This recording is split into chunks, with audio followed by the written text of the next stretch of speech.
Hey guys, welcome back.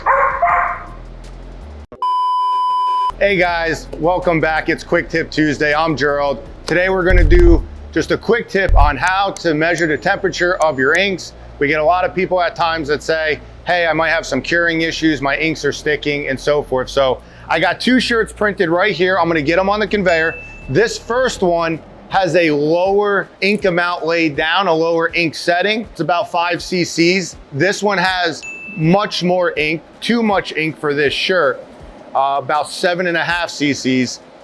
And the reason why I did that is I just kind of want to show you that if you're doing different garments, maybe you're doing streetwear, maybe you're doing a hoodie and you have higher ink settings, such as for the GTX, it goes from like a 1 to a 9 highlight. So if you're doing a 4 highlight versus a 7 highlight, you may have to adjust your heater settings, your conveyor settings, your heat press settings to get the ink to the temperature you want. So what I'm hoping to see when this comes out is that that first shirt reaches around that 320 to 330 that we like to cure our inks at, while the second shirt I'm hoping doesn't even reach 320, just to show you guys that if you're laying more ink down and then all of a sudden you have wash issues, it's that you gotta increase your temperature. But what we're gonna do is, you have two options to measure your ink.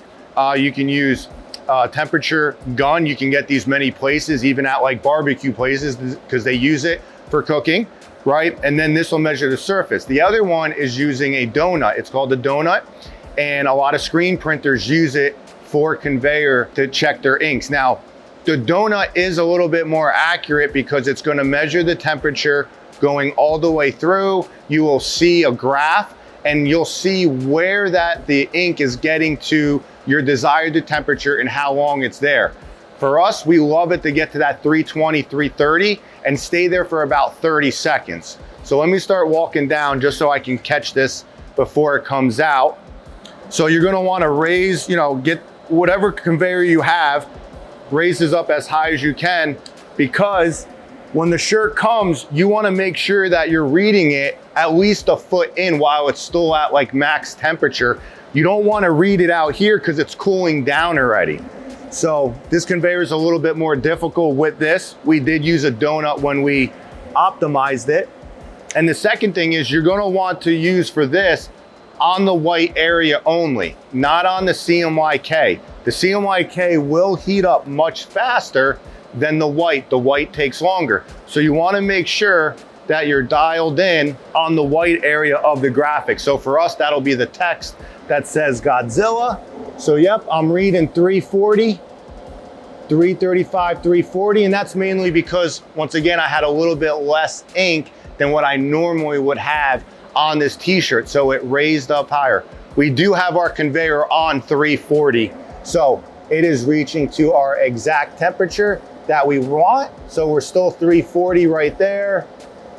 And then let's see, now we're 336. So we can see that right here, it actually starts dropping down. So yeah, the donut's a little bit more accurate because it'll go through, but you have to make sure you have enough ink. Yep, now this next shirt, we're around 330, so it's a little bit less. That is mainly because we added more ink on the shirt and it needed a little bit more time. Now, this is a forced air. This is a very good conveyor dryer. We used to have back in the day a Vastec, and before that we used heat press. Every dryer is gonna work differently. I do know for the infrared, because there's no airflow, that it does take a little bit longer to heat up, and you have to be careful that you don't heat it too fast, too quickly, because you don't want the surface to dry and then you trap moisture underneath. We can go into more detail with that in another video, but we just want to show, if you're having wash issues, please get a temp gun. Please measure your white areas that they're curing to the temperature you need. There's a lot of people that ask questions, hey, my shirts are sticking, my shirts are flaking off in the wash. And then we ask questions, say, hey, what are your shirts getting up to? Well, I have my conveyor on 400. Well, is it an infrared? Is it forced air? How high is the chamber away? An infrared, you might have it on 400 and it only reached 250 because it's really far away from the actual shirt and there's no airflow. And then the donut. If you can get a donut, make sure it's a nice big area and a good amount of ink. because it has to have good contact to read. So there you go for the quick tip. We'll have a longer video, but get a gun, get a donut, measure your inks, and then that's how you'll get good wash. Thanks for watching. Check you later.